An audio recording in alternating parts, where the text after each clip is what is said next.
দেশে প্রতি মাসে ধারাবাহিকভাবে বাড়ছে হত্যাকাণ্ডের ঘটনা। চলতি মাসের প্রথম ১৫ দিনেই অন্তত ১৬টি হত্যাকাণ্ড ঘটেছে। গত জানুয়ারি থেকে মার্চ মাসে ঢাকায় মোট ১০৭টি খুনের ঘটনা ঘটে। মাস ভিত্তিক হিসাবে মার্চে ৩৩টি, ফেব্রুয়ারিতে ৩৮টি এবং জানুয়ারিতে ৩৬টি হত্যাকাণ্ড ঘটে।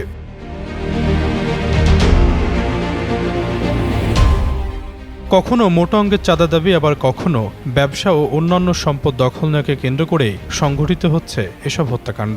পুলিশ সদর দপ্তরের তথ্য বলছে, একই সময়ে সারা দেশে মোট ৮৫৪টি খুনের ঘটনা ঘটেছে। জানুয়ারিতে ২৮৭টি, ফেব্রুয়ারিতে ২৫০টি এবং মার্চে ৩১৭টি হত্যাকাণ্ডের তথ্য পাওয়া গেছে।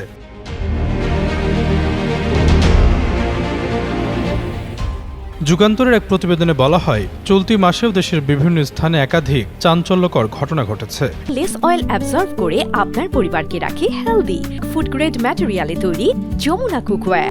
এর মধ্যে রাঙামাটির কুতুবছড়ি আবাসিক এলাকায় সশস্ত্র সন্ত্রাসীদের ব্রাশফায়ারে ধর্মসিং চাকমা নিহত হওয়ার ঘটনা ব্যাপক আলোড়ন সৃষ্টি করে। শুক্রবারের এই ঘটনায় ভাগ্যশোভা চাকমা ও তিপাসোনা চাকমা নামের দুই নারী গুরুতর আহত হন।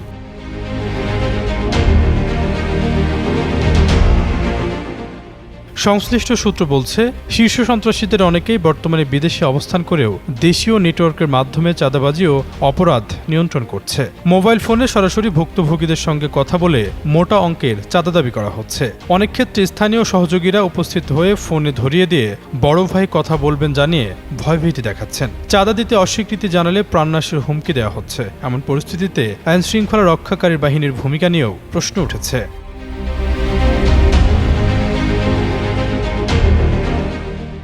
রাজধানীর বিভিন্ন এলাকায় বাজার, ফুটপাত এবং পরিবহন খাত থেকে প্রতিদিন লাখ লাখ টাকা চাঁদা তোলা হচ্ছে বলে অভিযোগ রয়েছে। পাশাপাশি টেন্ডার নিয়ন্ত্রণ, জমি দখল সহ নানা অপরাধে সক্রিয় সব চক্র।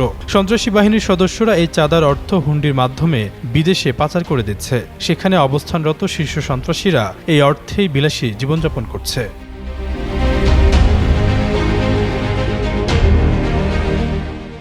যুগান্তরের প্রতিবেদন অনুযায়ী ২০২৪ সালের গণঅভ্যুত্থানের পর জামিন পাওয়া অনেক সন্ত্রাসী দেশ ছেড়ে পালিয়ে যায়। কেউ কেউ আবার দেশে ফেরার চেষ্টাও চালাচ্ছে। এমনকি কারাগারে থেকেও কেউ কেউ নির্দেশনা দিচ্ছে বলেও অভিযোগ রয়েছে।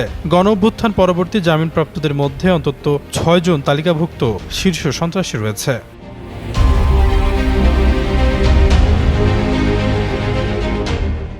এসব জানতে চাইলে বাংলাদেশ পুলিশের মুখপাত্র AHM সাদাত হোসেন যুগান্তরকে বলেন, যারাই সন্ত্রাসী কর্মকাণ্ডের সঙ্গে জড়িত তাদের সবাইকে আইনের আওতায় আনা হবে। এজন্য পুলিশের নানামুখী প্রচেষ্টা অব্যাহত রয়েছে।